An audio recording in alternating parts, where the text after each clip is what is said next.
अवतार लिया। वसुदेव जी कृष्ण को गोकुल में लेकर गए और गोकुल में भगवान के प्राकट्य नंद के आनंद में सब ब्रजवासी आनंद से झूम रहे, उत्सव मना रहे, नाच रहे हैं। नंद के आनंद का कोई विराम नहीं है। सब ब्रजवासी, केवल ब्रजवासी नहीं, महाराज जो कोई ये खबर सुने कि नंद के यहाँ पुत्र का जन्म हुआ है, सो दौड़ा दौड़ा नंद बाबा के यहाँ बधाई देने जाए। कैलाश पर्वत पर देवादिदेव महादेव ने जब ये जाना, भूतनाथ भूतेश्वर ने जब ये सुना कि मेरे इष्ट, मेरे आराध्य का प्राकट्य हो चुका है, तो भूतनाथ भूतेश्वर देवादिदेव महादेव चल दिए अपने इष्ट, अपने आराध्य का दर्शन करने। अब भोलेनाथ कैलाश से आए और जैसे ही गोकुल के समीप पहुंचे बाबा, तो दूर से भोलेनाथ ने देखा कि लंबी लंबी कतारें लगी हैं। सब ब्रजवासी आनंद से नाच रहे, गा रहे हैं। एक ही शब्द सुनाई देता है, नंद के आनंद भयो जय कन्हैया लाल की। पूरे गोकुल में दधिकांधा मनाया जा रहा, घर घर में ऐसा उत्सव मनाया गया कि मानो नंद बाबा के यहाँ नहीं, बल्कि हर गोकुलवासी के यहाँ कृष्ण का जन्म हुआ हो। भोलेनाथ ने देखा कि अगर अपने प्रभु, अपने इष्ट, अपने आराध्य का दर्शन करने हम अपने वास्तविक स्वरूप में पहुंच गए, तब तो ये भोले भाले ब्रजवासी सब मेरी पूजा करने लगेंगे, मेरा पूजन अर्चन वंदन करने लगेंगे। तो करें क्या? भोलेनाथ सोच रही कि अगर मेरे इष्ट, मेरे आराध्य से पहले मेरा पूजन होने लगा तो फिर मेरे आने का कोई अर्थ नहीं है। ब्रजवासी बाबा को पहचान ना पाए, इसलिए भोलेनाथ ने एक याचक का रूप बनाया। याचक बन के देवादिदेव महादेव नंद भवन में पहुंचे और मैया यशोदा के दरवाजे पर आवाज लगाई, अलग। जैसे ही भोलेनाथ ने कहा अलग, मानो देवादिदेव महादेव प्रार्थना कर रहे हो, भगवान से कह रहे हो, ऐ मेरे इष्ट, ऐ मेरे आराध्य, देख मैं तो तेरे दरवाजे तक आ गया, अब तू भी आकर मुझे देख ले, आ लख। जैसे ही मैया के कान में याचक की आवाज पड़ी तो यशोदा मैया ने सुंदर स्वर्ण थाली सजाई, सोने की मुद्राओं से थाली सजाकर मैया लेकर गई और जाकर बाबा को वो भिक्षा देने लगी। देवादिदेव महादेव ने मैया से कहा, मैया मुझे भिक्षा नहीं चाहिए। मैया ने कहा, बाबा अभी अभी तो तू मांग रहा था और भिक्षा नहीं चाहिए, तो फिर आया क्यों है? बाबा बोले, मैया मुझे भिक्षा चाहिए। यशोदा ने कहा, बाबा एक बात बता, तुझे भिक्षा चाहिए या नहीं चाहिए? कभी कहता है कि भिक्षा चाहिए और कभी कहता है भिक्षा नहीं चाहिए। बाबा धीरे से कहते हैं, मैया मुझे भिक्षा तो चाहिए, लेकिन मुझे धन की भिक्षा नहीं चाहिए। मैया ने कहा, बाबा अगर तुझे धन नहीं चाहिए तो फिर चाहिए क्या? भोलेनाथ कहते, मैया अगर मुझे भिक्षा ही देना चाहती है तो मुझे अपने लाला के दर्शन करा दे, तेरे लाला के दर्शन करके मैं तृप्त हो जाऊंगा। यशोदा ने जैसे ही बाबा को देखा, अब भूतनाथ भूतेश्वर बहुत स्वरूप संभाले लेकिन बहुत सबले, फिर भी बड़े भयानक है देवादिदेव। मैया ने कहा कि बाबा एक बात बता, तूने कभी दर्पण देखा है? कभी शीशा देखा है तूने? कभी अपना स्वरूप देखा तू मेरे लाला का दर्शन करेगा। अरे बाबा तू इतना भयानक दिखता है कि मेरा छोटा सा कन्हैया अगर तुझे देख लेगा, मेरा छोटा सा लाला अगर तुझे देख लेगा तो डर जाएगा। इसलिए मेरी बात मान बाबा, अगर धन की बात हो तो एक दो नहीं, तू कहे तो 4-6 थाली स्वर्ण मुद्राएं लाकर तुझे दे दूं, लेकिन मैं अपने लाला के दर्शन नहीं करा सकती। भोलेनाथ ने कहा मैया मुझे धन की भिक्षा नहीं चाहिए, मुझे भिक्षा तो तेरे लाला के दर्शन की चाहिए। अगर देना है एक झलक मैया मुझे लाला की दिखा दे, दर्शन करके मैं चला जाऊंगा। यशोदा ने कहा देख बाबा, अगर भिक्षा लेनी हो तो एक तो नहीं 4-6 स्वर्ण मुद्राओं की थाली भरकर तुझे लाके दे दूं, लेकिन तू ये सोचे कि मैं अपने लाला के दर्शन कराऊंगी, मैं अपने लाला के दर्शन तुझे नहीं करा सकती। भोलेनाथ ने कहा मैया अगर तू मुझे अपने लाला के दर्शन नहीं कराएगी तो मैं तेरे दरवाजे से हटके भी कहीं नहीं जाऊंगा। यही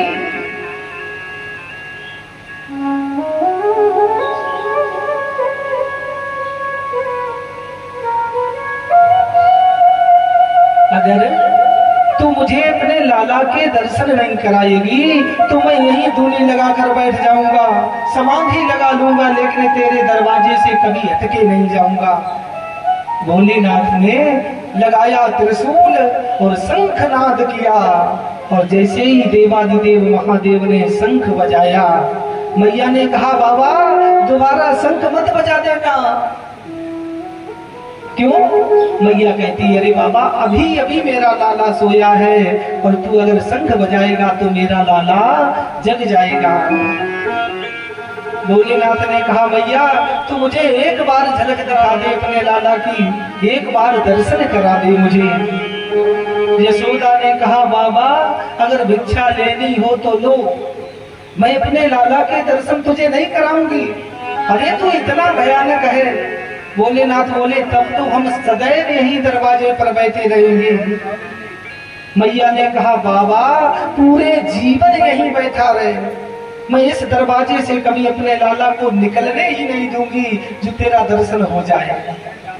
मैया ने कपाट बंद कर दिए, और बंद कपाट करके मैया जब भवन में जाने लगी, देवादिदेव महादेव विचार करने लगे कि अब मैया को क्या दोष दें।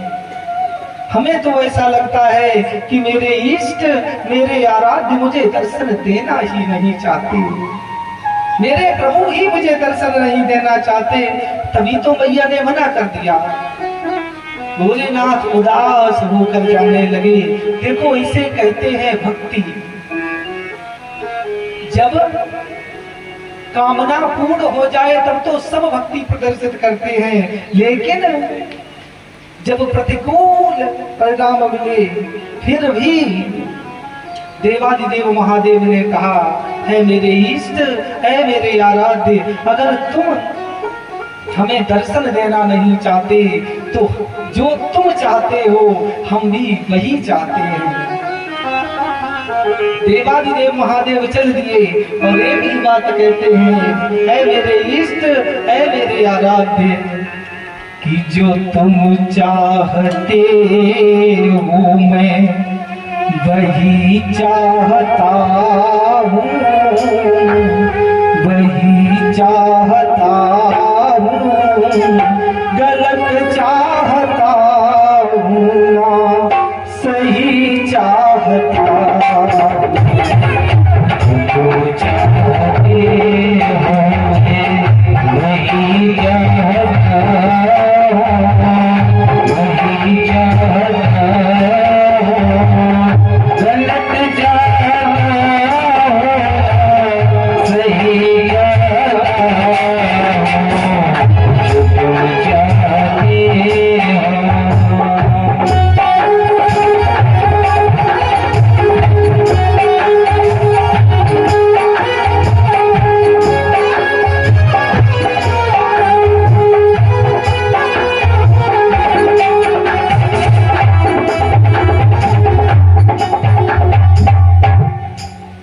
देवादिदेव महादेव अपने इष्ट अपने आराध्य से प्रार्थना करने लगे, ऐ मेरे कृष्ण, अगर तुम हमें दर्शन देना नहीं चाहते तो हम भी आपका दर्शन नहीं चाहते। जिसमें आप प्रसन्न हैं मैं उसी में प्रसन्न हूँ। जैसे ही देवादिदेव महादेव ऐसा विचार करके चले, भगवान ने संकेत किया, ऐ मेरे इष्ट, ऐ मेरे आराध्य, तुम झाड़ फूक वाले बाबा जी आगमी बन के आ जाओ। हम रोना प्रारंभ कर रहे। मैया दरवाजे से गई और जैसे ही चौक में यशोदा पहुंची तो देखा कि कन्हैया रो रहा है। भगवान ने जैसे ही मैया को देखा रोना प्रारंभ कर दिए। यशोदा ने दौड़ के अपने लाला को उठाया। अब मैया दुग्ध पान कराए तो भगवान दुग्ध पान भी न करें। बहुत से खिलौने ले लेकर मैया आई, लेकिन भगवान ने कोई खिलौना नहीं लिया, केवल रो रहे हैं। अब मैया बड़ी चिंता में, लाला रोना ही बंद नहीं कर रहा, बार बार दुग्ध पान कराए मैया, लेकिन भगवान दुग्ध पान भी नहीं कर रहे। भवन में भगवान रो रहे हैं और उधर देवादिदेव महादेव भूतनाथ भूतेश्वर गोकुल की गलियों में बाबा जी बन गए और आवाज लगा रहे। किसी के बालक को नजर लगी हो, किसी के बालक को जमुनों ने पकड़ा हो, हम तत्क्षण छुड़ा देंगे। एक गोपी नंद भवन की ओर जा रही थी, उसने देखा बाबा आवाज लगा रहा और जब वो गोपी नंद भवन में पहुंची, जैसे ही गोपी मैया के भवन में गई, यशोदा दौड़ कर आई और कहा, बहन ना जाने क्या हुआ, आज कन्हैया ना तो दुग्ध पान कर रहा है, ना कोई खिलौना ले रहा है, बस रो रहा है। गोपी ने कहा, मैया हमें ऐसा लगता है कि तेरे कन्हैया को काऊ की नजर लगी है। यशोदा ने कहा कि कृष्ण को नजर, अरे अब तक तो कभी नजर नहीं लगी। गोपी ने कहा, सुन मैया, तू क्या जानती है, पूरे गोकुल में सब तेरे हितैषी है क्या? अरे कोई कोई गोपी तो ऐसी है जो तेरे लाला को देख के जल गई होगी और जल के नजर लगा के चली गई होगी। गोपी कहती है, भैया काऊ काऊ ब्रजवासी की नजर इतनी खराब हो गए कि पत्थर पे पड़े तो पत्थर टूट जाए। इसलिए भैया हमें तो ऐसा लगे कि तेरे लाला को नजर लगी है। यशोदा ने जैसे ही सुना नजर लगी, अब भैया भी मान गई। हो सकता है कि कोई मेरे कन्हैया को नजर लगा के गई हो। यशोदा कहती है कि मेरे लाला पे, मेरे कान्हा पे, मेरे लाला पे पाला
पे आई गई, कोई नजरिया जाने कहाँ से मेरे घर पे आई गई।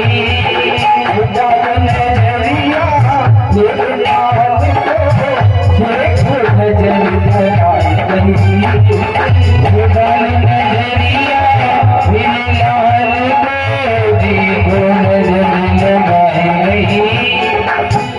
जाने कहाँ से जाने कहाँ से जाने कहाँ से आई के मेरे करीब, जाने कहाँ से आएंगे मेरे करीब, कोई वाले ना बसवारी, कोई वाले ना बसवारी, कोई वाले ना बसवारी, कोई वाले ना बसवारी, कोई वाले ना बसवारी। मेरे लाला पे मेरे गाना पे मेरे लाला पे गाना कहीं गई, कोई वाले ना बसवारी, मेरे गाना पे गाना कहीं गई, कोई वाले ना बसवारी।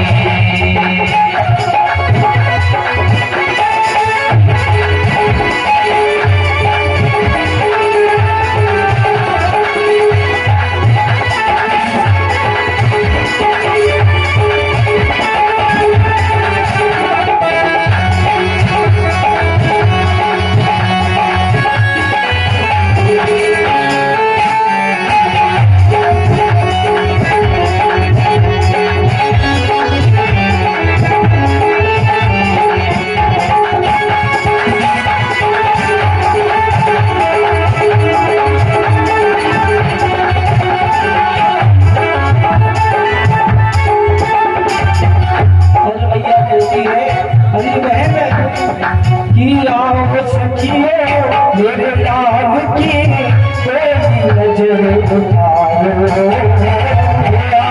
सखिया मेरे लाल की कोई नजर उठाओ, चकनाट में मेरे लाल पे ऐसे तोड़ा डालो, चकनारी में मेरे लाल पे ऐसे तोड़ा डालो।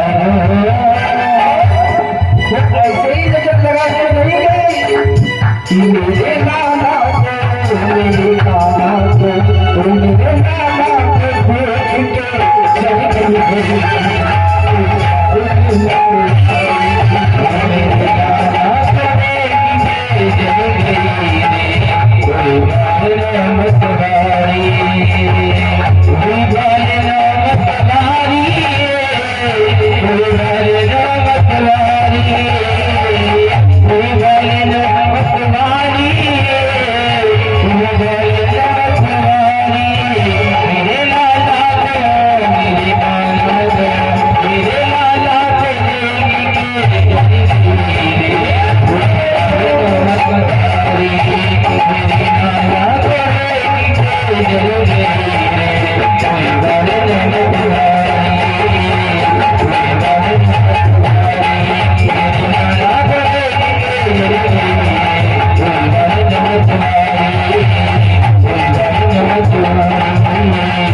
मतवारी।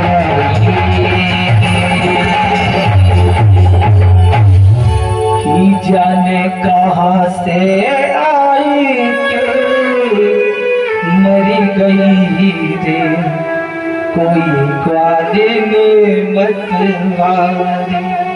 मैया कहती है रे बहन जल्दी जाओ और जाकर किसी झाड़ फूक वाले को लेकर आओ जिससे मेरे लाला की नजर हट जाए।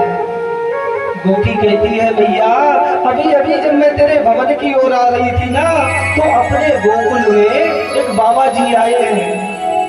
वो बाबा जी आवाज लगा रहे थे किसी के बालक को नजर लगी हो, किसी के बालक को जबूरों ने पकड़ा हो, हम तो तछड़ छुड़ा देते हैं। यशोदा ने कहा अरे गोपी तो जल्दी जा, वो बाबा को जल्दी लेके आ। गोपी दौड़ी दौड़ी गई। बाबा गोकुल की गलियों में घूम रहे हैं। गोपी ने जाकर कहा, बाबा तुम्हें मैया ने बुलाया है, लाला की नजर झाड़ने। भोलेनाथ तो प्रतीक्षा में ही थे। जैसे ही गोपी ने कहा, देवादिदेव महादेव समझ गए कि अब मेरे इष्ट, मेरे आराध्य की कृपा हो रही है। जो गोपी बुलाने गई थी वो तो पीछे ही छूट गई, बाबा आगे आगे। नंद भवन में भोलेनाथ पहुंचे। अब यशोदा अपने लाला को लेकर आई। जैसे ही देवादिदेव महादेव ने अपने प्रभु, अपने इष्ट, अपने आराध्य का दर्शन किया। अब यहाँ देखिए, दोनों एक दूसरे के इष्ट और दोनों एक दूसरे के आराध्य हैं। भोलेनाथ ने कृष्ण का, और कृष्ण ने जब देवादिदेव महादेव का दर्शन किया, देवादिदेव महादेव प्रसन्न हो गए। और जब बाबा प्रसन्न हो गए तो कन्हैया ने रोना बंद कर दिया। मैया ने सोचा नजर उतर गई। अब मैया ने कृष्ण को गोद में ले लिया।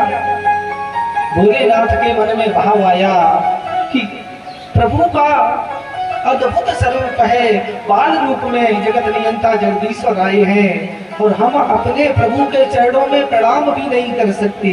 क्यों? अगर इतने छोटे से बालक को हम प्रणाम करेंगे तो सब कहेंगे ये बाबा पागल है जो जरा से बालक को प्रणाम कर रहा, और मैया के सामने प्रणाम कर नहीं सकते। तो भोलेनाथ के मन में ये भाव आया कि हमने अपने इष्ट, अपने आराध्य को प्रणाम नहीं कर पाया। भगवान समझ गए बाबा के हृदय का भाव, और एकाएक कृष्ण ने फिर रोना बंद शुरू कर दिया। और जैसे ही कन्हैया रोए, यशोदा ने कहा, बाबा अभी अभी तो मेरा लाला चुप था, अब फिर रोने लगा। भोलेनाथ कहते, मैया तू सच कहती है, हमने तेरे लाला की नजर तो झाड़ी लेकिन इसकी पूरी नजर नहीं उतरी। कहा क्यों? क्यों नहीं उतारी तूने पूरी नजर?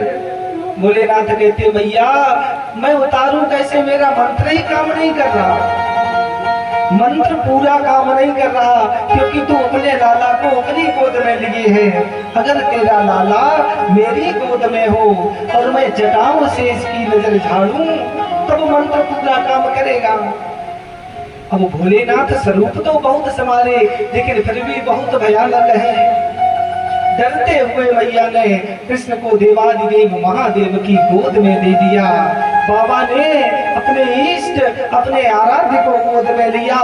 जटाएं पलट ली भूतनाथ भूतेश्वर ने कृष्ण के ऊपर, और मुख चंद्र का दर्शन करते करते अपने प्रभु के चरण कमल मस्तक पर रख लिए। हरि से हरि का मिलन हो गया, और यहाँ पर मेरे प्रभु का नाम हरि हर पड़ा। बोलिए हरि हर भगवान की। देवादिदेव महादेव अपने इष्ट, अपने आराध्य का दर्शन करके आनंद से ब्रज की ओर चल दिए, और ब्रज के रसिक संत बड़े आनंद से गाते हैं कि भोला भंडारी आया, मोहन तेरी गली।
देवाधिदेव महादेव भूतनाथ भूतेश्वर अपने इष्ट अपने आराध्य का दर्शन करके आनंद से ब्रज की ओर चल दिए।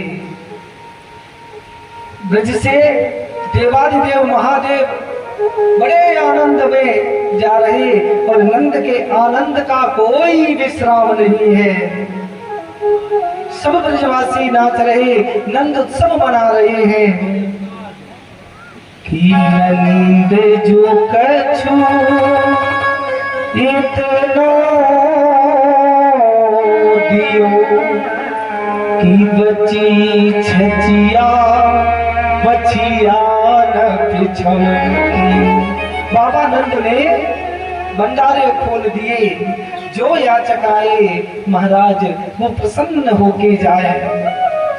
धीरे धीरे 6 महीने बीत गए, लेकिन नंद के आनंद का विराम होने का कोई समय नहीं। नित्य उत्सव मनाया जा